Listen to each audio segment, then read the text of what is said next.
very happy to introduce Gerhard Hiss on representation theory for groups of Lie-type. Thank you very much.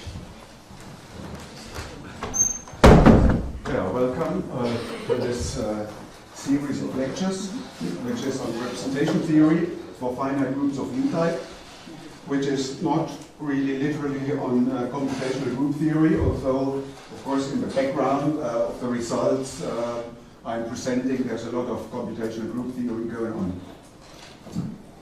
Okay, so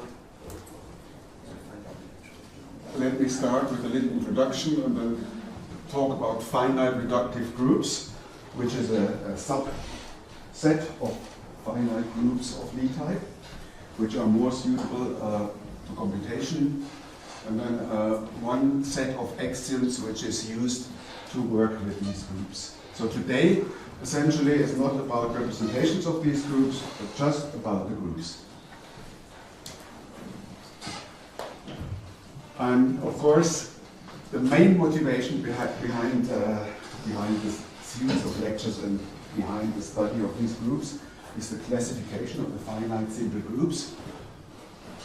One of the greatest achievements of mathematics in the last century, I claim, which says that every finite simple group, a simple group is one which does not have a proper epimorphic image, is one of 26 sporadic simple groups, a cyclic group of prime order, or an alternating group, AN, so the group of even permutations of n letters, if n is at least 5, is a finite simple group, or a finite group of Lie-type. Okay, so we have 4 types of groups, and they can be, if you like, put into a nice array, the periodic table of finite simple groups, which of course resembles the fact that the finite simple groups are the atoms of finite group theory. And just like chemistry did not end after all the atoms had been arranged in the periodic table, finite group theory does not end with describing all the finite simple groups. Okay, so this I have stolen from the internet. So this is really a very neat array of the finite simple groups. So let's first look at the author. So it's not me, so here's the author. And I understand that he is happy if he is cited once you use his table, which is on the internet. And so here are this color code for the groups. So here you have the alternating groups, you have the cyclic groups, you have the sporadic groups, and all other groups are groups of Lie-type, and they, as you can see, are again divided into various subseries. So let's look at some of the sporadic groups in this table. So the sporadic groups are down here, 26. They come with different names. So here is the principal name, and down there is the order of the group, that is just the number of elements. Finite group. In group theory, it is called the order of a group. And here's the largest one, which has about 8 times 10 to the 54 elements, the monster group. But I'm not going to talk about these sporadic groups, and as you can imagine, because these are 26 which do not fit into any other series, these are really sort of objects which can be studied with computational group theory. Even the monster. So let's look at the groups of Lie-type. So here they come into series. So the series, they are parametrized by usually by 2 parameters, n and q. Q is the order of a finite field underlying the group. And we have Bn, Cn, and Dn resembling the types of irreducible COXETER diagrams, which is behind this theory. And we have twisted groups, and below, so if you fix an n and a q, you get a fixed finite simple group, and here's the order. but the orders, this is very small, so you cannot see it, but I have a slide where you can see more about the orders of these groups. Okay. So, I think the best way of introducing finite groups of Lie type is by enumerating all the interesting groups that occur. And these are the classical groups.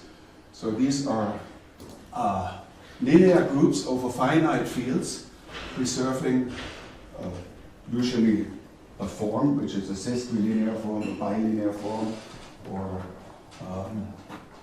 possibly trivial form for the general linear group, the group of all invertible matrices over a finite field of size n.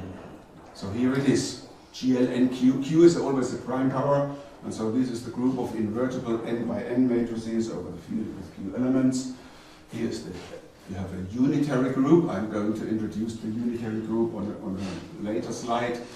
We have a symplectic group, and we have orthogonal groups of odd degree, and we also have two types of orthogonal groups of even degree. For the finite field, we have two isomorphism types of orthogonal groups, in contrast to the case of, say, the real numbers. So, I mean, the orthogonal group is a group preserving a bilinear form, a non-degenerate bilinear form. You can find a basis such that which consists of, if you like, of isotropic vectors, and then the ground matrix is this anti-diagonal matrix, and the group is just the group of all matrices of determinant 1, which preserve this form in the sense that G transpose J, G is equal to J. So for all classical groups, we have a finite analog, or even sometimes two finite analogs. Well, of course, a group like SLNQ, or the projective special linear group, which is so PSLNQ is SLNQ modulo the center of SLNQ, and the center of SLNQ just consists of the diagonal matrices. This is the projective special linear group. I would also, the conformal symplectic group, these are the groups which preserve a symplectic form only up to a scalar. This I would also like to call classical groups, and this I also count as groups of Lie type. And of course, not all of these classical groups are simple, but closely related to simple groups. Like SLNQ is not simple in general, but PSLNQ is, apart from very small values of n and q.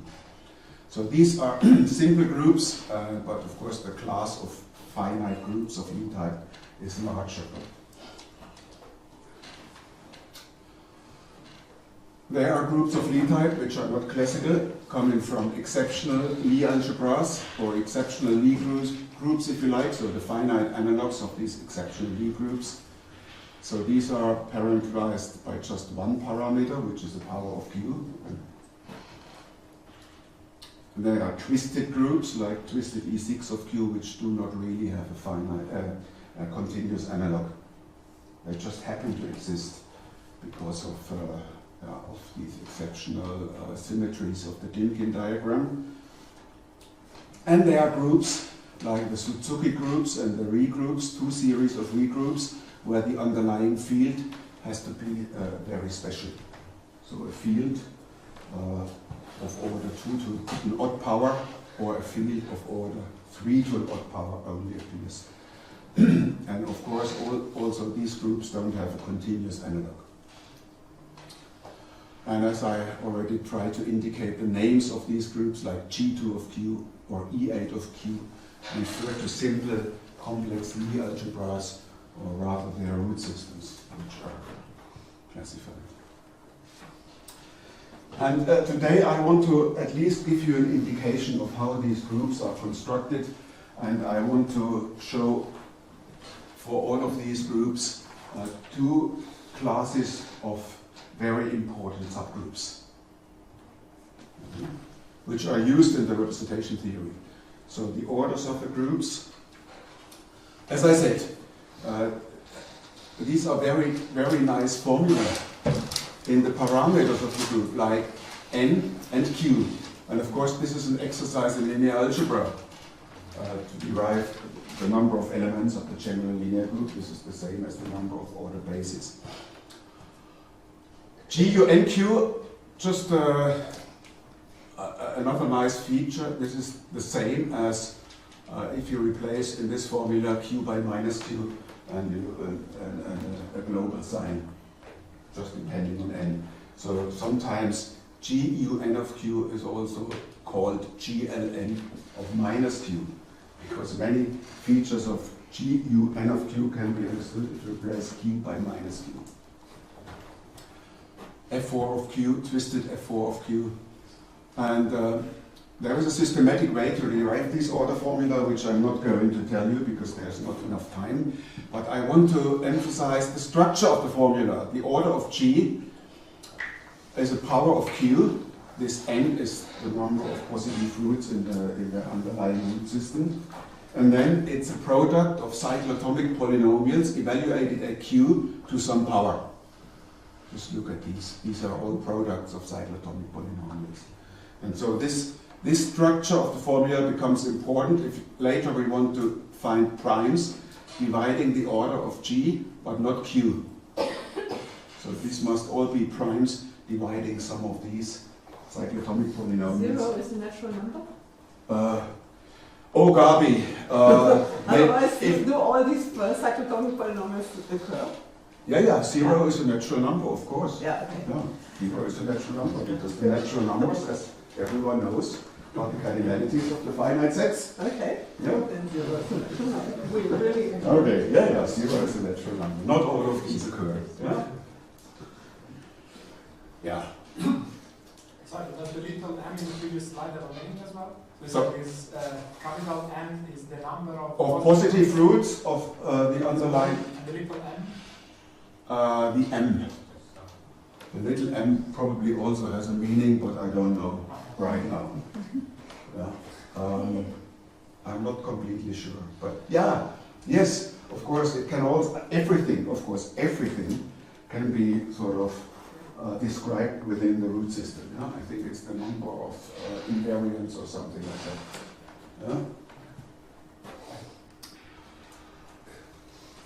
Yeah? So one way to describe these groups is as finite reductive groups. So what is a finite reductive group? This is the set of fixed points under a Frobenius morphism of an algebraic group. And the finite reductive group is a finite group of Lie type, but not the other way around. But I'm restricting myself to finite reductive groups, and so everything we want to know about finite groups of Lie type, I think we know. Once we know everything about finite reductive groups, more or less. Yeah? Okay, maybe Eamon wants to know a little more subtle details, but I don't know. Yeah? So F is the algebraic closure of the finite field Fp. Of course, algebraic groups can be defined over every algebraically closed field. But since I'm talking about finite fields, it's a good idea to start with this particular algebraic closure, with this particular algebraically closed field, because every element in there has finite order. And hence, for example, if you look at matrices over this group, they also have finite order if they are invertible, and things like that. And so a linear algebraic group for the purpose of this talk is a closed subgroup, where closed is with respect to the Zariski topology on GLNQ, which is the closed sets of this topology are just the sets which can be defined by polynomial equations in the n-squared entries of the matrices. Yeah? So for example, SLN, the determinant is one polynomial equation, and therefore this is a closed subgroup. And of course, this matrix equation is a set of polynomial equations in the entries. So these are all finite algebras. These are linear algebraic groups. And a priori, the defining equations are over bold F. Well, of course, for our finite groups, yeah, we only consider groups where the defining equations are over the prime field, essentially. Yeah, of course, one can make everything much more general. But the groups you will encounter, like this SOM, and maybe it's a little bit more involved with a unitary group, but most of the time these equations will be just over the prime field. Sure. A semi-simple group is one which does not have a normal subgroup, which is closed and connected. So connectedness, of course, also refers to the Zariski topology, and reductive if it has no closed, connected, unipotent normal subgroup. And now a unipotent subgroup is a subgroup which consists of unipotent elements, and a unipotent element is one which has only eigenvalues 1. And in this context, it's just an element of p power order in the general linear group. A Frobenius map is a morphism which arises on such a closed subgroup just by raising, so standard Frobenius map, by raising the entries to the qth power, where q is a power of p. So this is certainly raising the entries of the field to the qth power is certainly an automorphism of the field, so you get an automorphism, an abstract automorphism of this general linear group. And if this group is invariant under this automorphism, then it's Frobenius map on G. And of course, since the equations, as you mentioned, are defined over the prime field, and in particular over a field which is of size q, these groups are automatically invariant under the standard Frobenius map.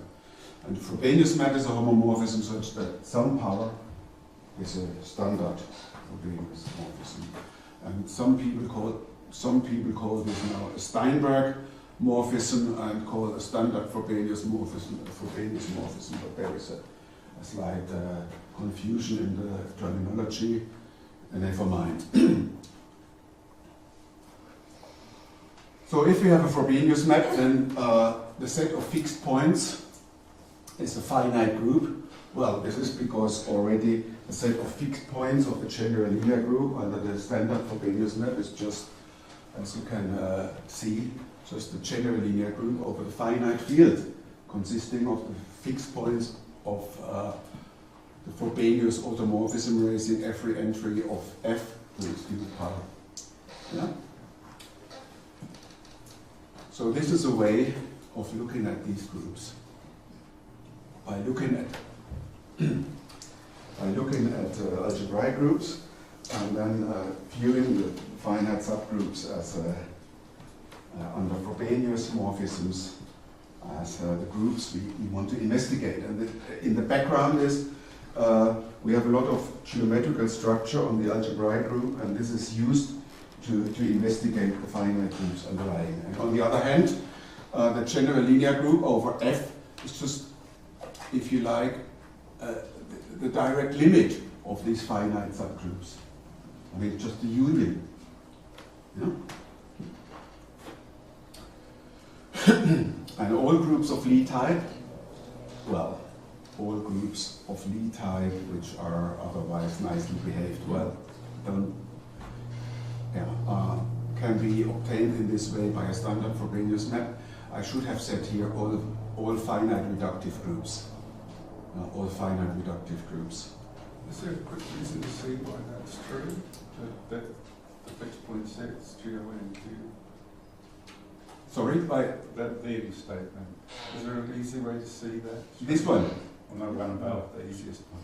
This one. Yeah. Yeah, well, okay, yes. It's just, yeah. The map erases matrix entries to the qth power, and such a matrix is fixed if every entry is fixed by its qth power, which means that it lies in a finite field of q elements. Okay, yes, thank you. Yeah, it's just, yeah. The unitary groups are somewhat more involved. So here is an example of a non-standard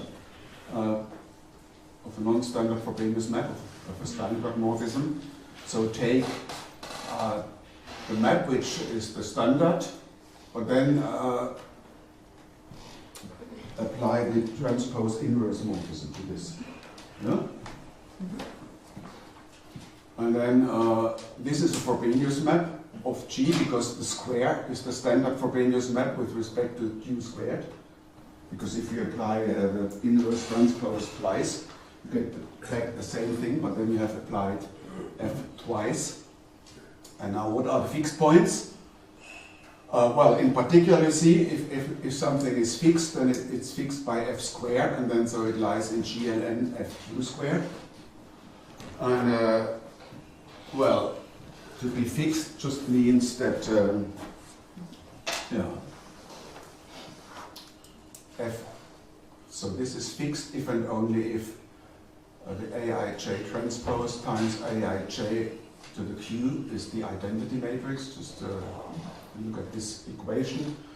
And this means GF is the unitary group over the standard vector space over the field with Q squared elements to the n with respect to the Hermitian form, which is this standard Hermitian form, where the automorphism of order 2 in FQ squared is just raising the elements to the Q power.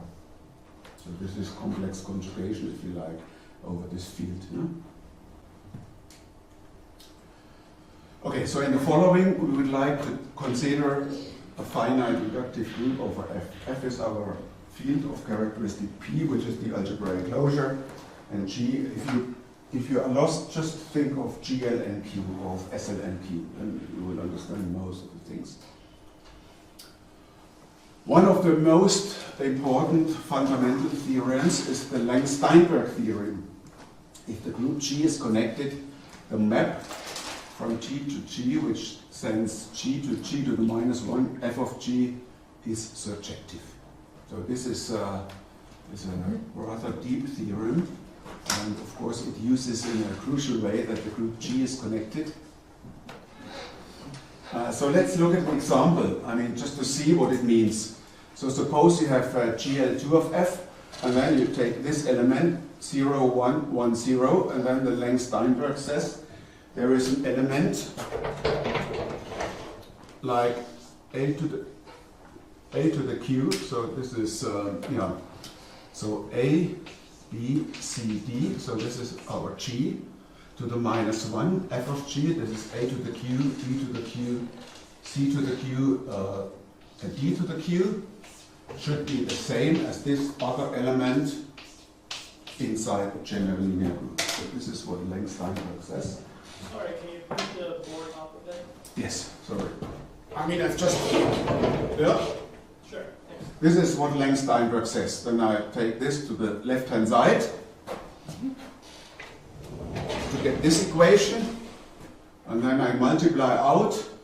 And so LANG-STEINBERG tells you that there is an invertible element such that A to the Q is equal to B, B to the Q is equal to A, C to the Q is equal to D, and D to the Q is equal to C. I mean, this is a set of algebraic equations, and LANG-STEINBERG tells you that whenever you have the situation of a connected algebraic group, this set is a solution to this set of algebraic equations. Yeah, so this is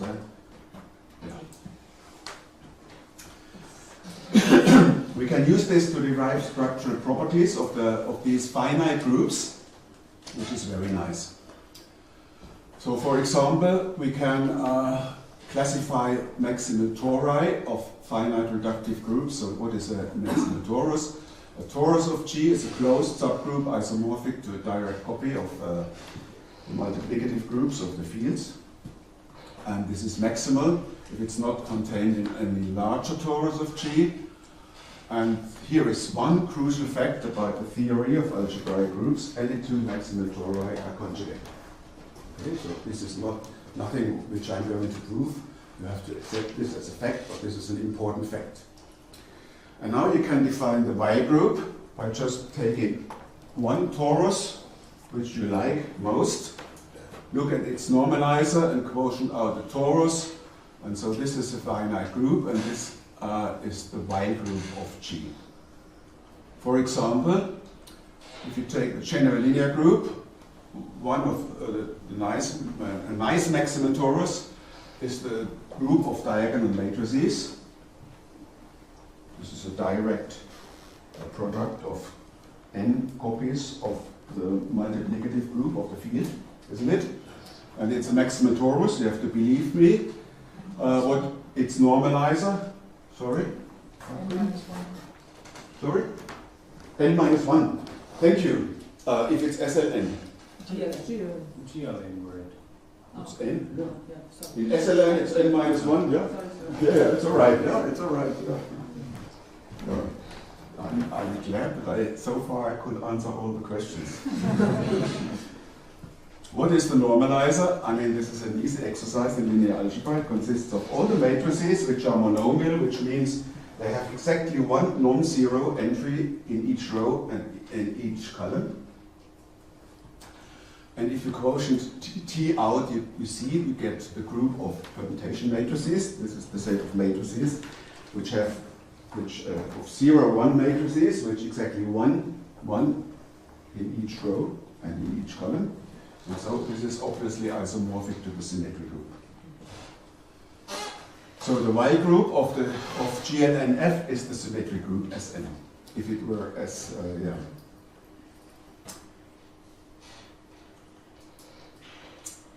So now we have so in the algebraic group, all maximal tori are conjugate. Not so in the finite reductive groups. There you get a whole collection of maximal tori, even if you look at them up to conjugation in the finite group. So maximal torus is an F-stable maximal torus of G, and then you can look at the fixed points, and this will give you a finite abelian subgroup of your finite reductive group, which is called a maximal torus. And for example, a Singer cycle in GLNQ is an irreducible cyclic subgroup. And so this is a cyclic group of order Q to the n minus 1. If you don't remember how to construct this, you will see a construction later on one of my next slides. Or you just take, no, I think it's easy, just take a companion matrix of irreducible polynomial. Yeah, Gabi, thank you. I saw Gabi was seriously dissatisfied. So take a companion matrix of an irreducible polynomial of degree n, and you will get a Singer cycle. Yeah? This will generate a Singer cycle. Yeah. And this happens to be a maximal torus. What sort of a group is old G? G is the general link.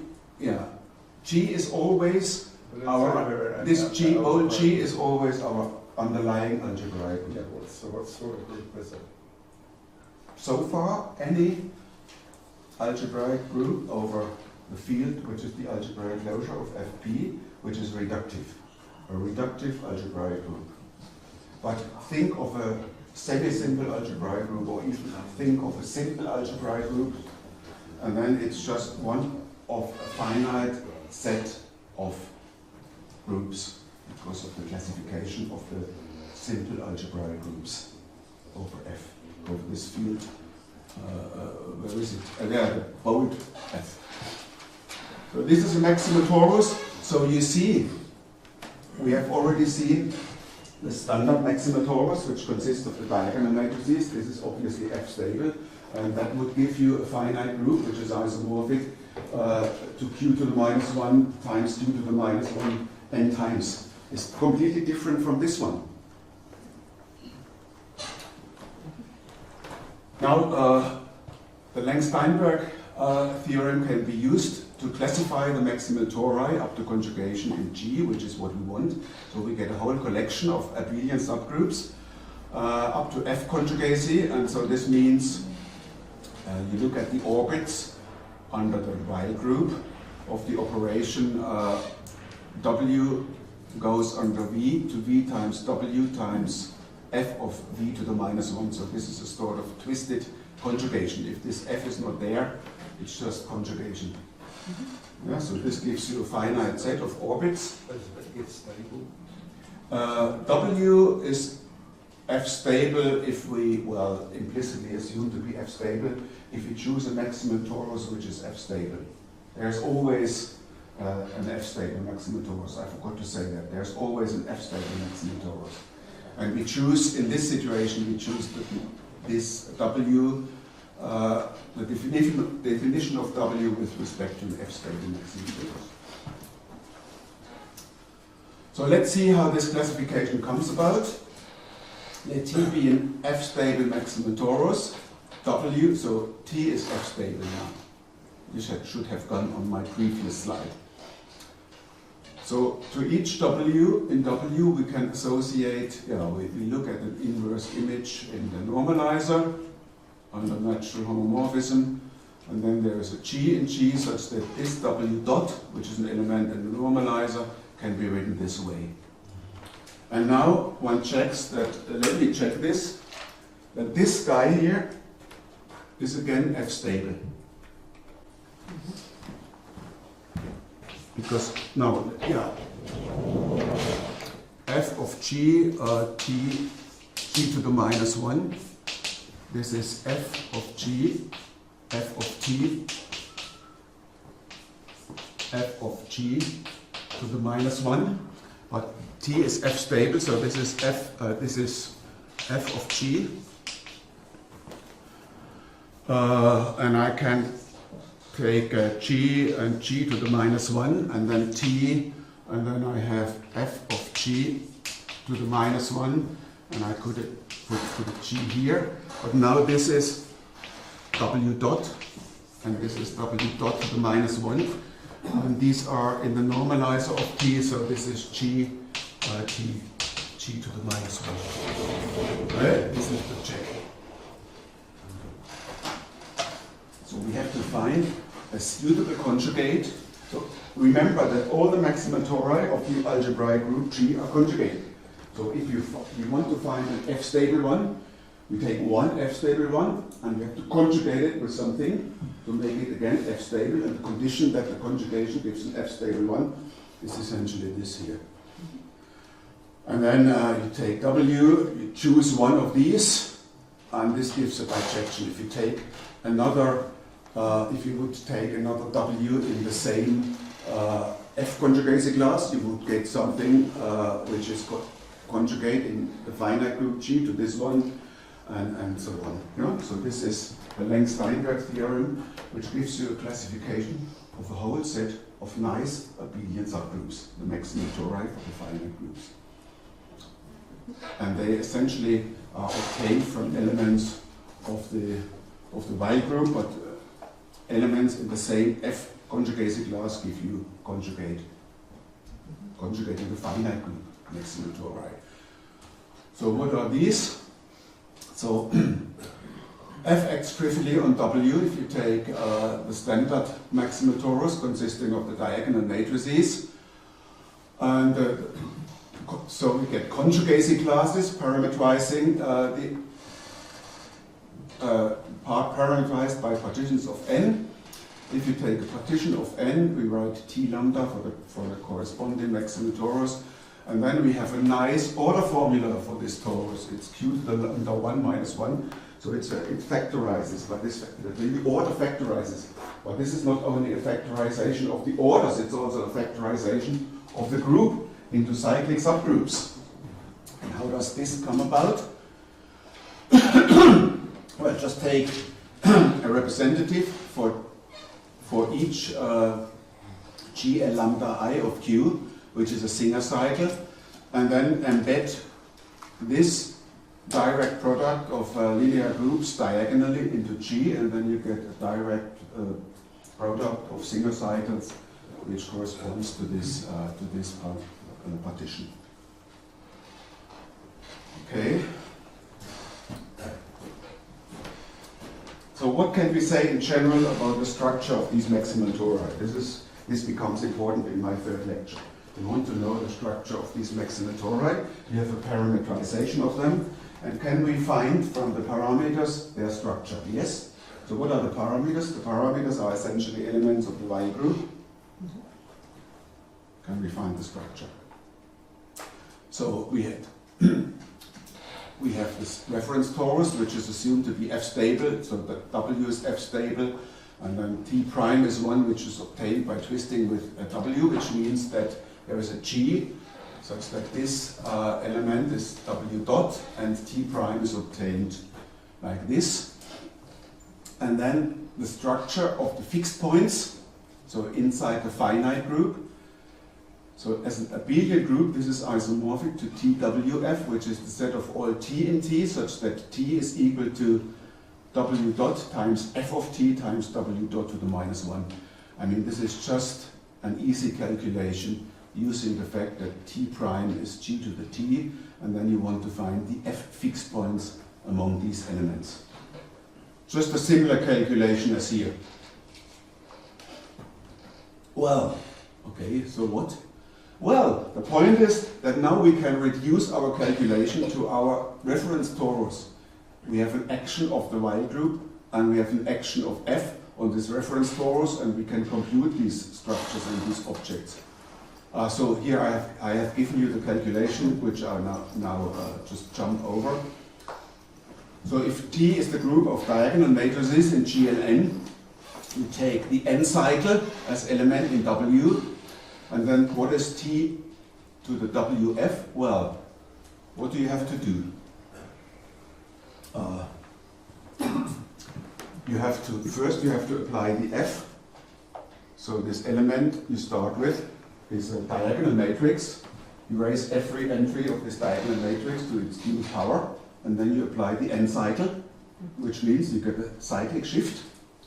And then if this is going to be the same as before, all the entries have to be obtained from the first one in this way. And the last one has to raise to 1, yeah? This power is to be 1. You get your sinusoidal. Yeah? Without using, well, without using the usual way to obtain the sinusoid. But anyway, but you see, everything we want to compute can be done inside this our reference torus, which is usually one chosen, which is nice to compute with. And then the action of the WEYL group, which is a finite group, and some other things. So, okay, so this is one set of nice subgroups, the maximal tori, and we have different of them, and we can compute with them, we can compute their structure, and everything. The method should be everything we want to compute can be reduced to a maximal reference torus, which is usually the group of diagonal matrices. If you have a matrix, a classical matrix group, and the WEYL group acting on them, and so it's something which is, in a sense, algorithmically approachable. There's another set of subgroups, the Levy subgroups and the parabolic subgroups, which are best described by using the system, the BN-pair axioms introduced by Gerhard Hiss, which allows a uniform treatment of these groups. Okay, so a group, not a finite group, any group has a BN-pair if it is generated by subgroups B and N, such that the group T, which is the intersection of B and N, is normally in N, and the factor group W, so this is not an accident that I call this W, this will also be a WEYL group, is generated by a set of involutions, or by a set of elements which square to 1, but it turns out that they will be involutions. Yeah? And then there is another technical requirement which makes it non-trivial in a sense. And then this is a quite interesting one which tells you about the double cosets of this B. So the double coset with respect to one of these elements with any other is a union of at most two double cosets, so very small. Of course, a product of two double cosets will be a union of double cosets, but if you choose the representatives in a nice way, then you will get at most two of these. So W is called the WEYL group of the BN pair. It's a COXETER group with COXETER generators S, and I think it's now time to introduce COXETER groups because these also play an important role in the theory. So we have every WEYL group is a COXETER group, and the COXETER group is a group which has a presentation in the sense of Gerhard Hiss talk by a finite number of elements such that the product of two elements, the order of the product in a sense, or the something which divides the order, which is a multiple of the order, is given, and the elements square to 1. So this is a COXETER group. The elements S1 up to SR are called the COXETER generators. These are the braid relations, because since you have SI squared is equal to 1, you can write this relation as SI, SJ, SI, MIJ times is equal to SJ, SI, SJ, MIJ times. So this is a COXETER group. We come back to the COXETER groups, and this matrix is usually encoded in the COXETER diagram. So you have your Dynkin diagrams, if you like. For example, a COXETER group of type BR is one where the MIJ are encoded, are given in this way. You have R generators, and you have MIJ is equal to 3 for these nodes, and here it's equal to 4 for these two nodes, and for the other nodes which are not connected, it's equal to 2. Yeah? Okay, so let's look at our favorite example groups. GLNK has a BN pair where B is the group of upper triangular matrices, N is the group of monomial matrices, T is the group of diagonal matrices, which is just B intersect N, so the upper triangular matrices, which are also monomial, must be diagonal, and W is isomorphic to Sn, the group of permutation matrices. So this is the standard BN pair for the general linear groups. This can be proved in a lecture on linear algebra. In a lecture, yeah. And since I have chosen my form for the orthogonal group in this deliberate way, I can say that I obtain a BN pair by just intersecting the upper triangular matrices with a special orthogonal group, and the monomial matrices with a special orthogonal group. And the T is just the diagonal matrices which lie in a special orthogonal group. Had I chosen a standard form for SO NK, which means that I consider the matrices like A transpose is equal to A to the minus 1, then this would not have worked in this easy way. Anyway, yeah?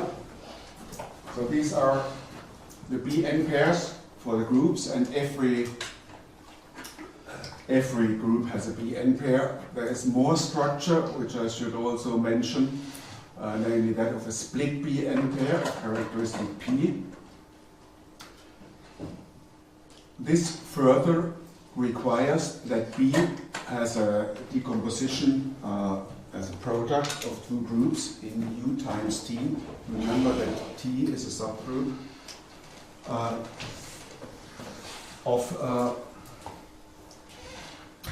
of B, and of course sorry, yes, I can lift it, yeah. So these are the diagonal matrices. This is T, and you can factorize it like this with the unipotent matrices. Yeah? So this is the U.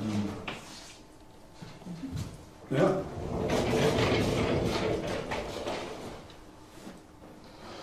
Which is just, in this case, the group, the largest normal P subgroup of B Well, if the group is finite. I forgot to say that the group is finite in this example. Otherwise, it's the largest unipotent closed subgroup of B. Yeah? In a general algebraic group, BN. So a semi-simple algebraic group and a finite reductive group of characteristic P. All these have split BN pairs of characteristic P. This has to be proved. And in the finite reductive groups, these split BN pairs just arise from the suitably chosen BN pairs of the algebraic groups, which can be chosen such that everything is stable under the Frobenius morphism F you look at. Well, as I said, U is the group of upper triangular unipotent matrices, and in this case, if G is finite, in the latter case, is a Sylow P subgroup of G. And now if you have so this is a set of axioms. I have given you all the axioms, so we have 6 axioms. And it's very convenient to work with these axioms. Yeah, and not to go into more details of the groups, just use these 6 axioms and you can derive a lot of structural properties, like the one for the Levy subgroups or the parabolic subgroups. So we have the Borel subgroup, B. This is just any conjugate of the upper triangular matrices in the general linear group. This is a Borel subgroup. And any overgroup is a parabolic subgroup. And now these axioms of a split BN pair, they tell you that you have a similar factorization into a unipotent group and into a subgroup L, which is called the Levy subgroup. So for every overgroup of the Borel subgroup, which has this factorization in B is U times D, you get a similar factorization. L is a complement, so U intersect L is trivial, and this is the largest normal P subgroup of P if the group is finite, otherwise it's the largest unipotent closed subgroup connected. So the parabolic subgroups, which are by definition, just by definition, the overgroups of P, have this Levy factorization. And the Levy subgroup is itself a group with a split BN pair. This can also be derived from the axioms. So here is a source of mathematical induction. You get nice subgroups which very much resemble the group you started with, but which are smaller. I'm running out of time, but never mind. I think I'm not really seriously out of time. So what are parabolic subgroups? In classical groups, parabolic subgroups are the stabilizers of isotropic subspaces. So I give you 2 examples of parabolic subgroups in the general linear group.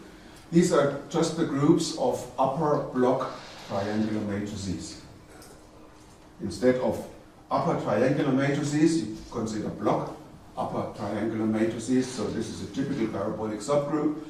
And the block diagonal subgroup is the Levy subgroup. And if you put ones here and just take elements up these blocks, then you get this unipotent subgroup. Or as I already said, the smallest such example is P is the Borel subgroup, U is the group of upper triangular matrices, and so this is the example where all these blocks are of size 1. You can take some larger sizes, even going up to n. So the group is itself a Levy subgroup of itself, and it's a parabolic subgroup. If you look at the special orthogonal group in odd dimensions, the Levy subgroups are somehow more complicated, but they can be described in this way. You have block matrices, a block A and a block B, and a block A star. And A is in M, and what is M? M is a Levy subgroup of GL M minus L of Q, so L is the size of the block, so 2M plus 1. B is again a group, is inside a group which looks very much like the group you started with, but of smaller degree. And then you get some some extra things which come from Levy subgroups of GL and Q, but which are easy to describe. So this is a typical Levy subgroup, so it's a direct product of a smaller group like the one we started with a Levy subgroup of GL and Q, and this is the same for all classical groups. And this depends on the first one because of it has to preserve the form. And then a parabolic subgroup containing this 1L is just a block of identity matrices filled with entries above, but in such a way that the resulting matrix preserves the form. Yeah? So you can really compute the orders of this group, the sizes of these groups, and the action, if you like, of the Levy subgroup on this unipotent radical and everything you like. So as I said, the structure of a Levy subgroup of G very much resembles the structure of G, and this will be the source of our mathematical induction. And this is it. Thank you very much.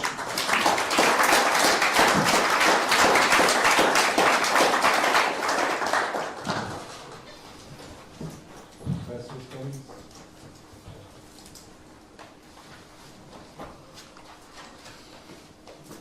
There's some reference available? References, I forgot, but I will, yeah, I have another talk, so I will include some references, yes. Yes. I think digest your first lecture and ask the questions. Yeah, of course, yeah. Discussion about this book. Yes. No. Thank you.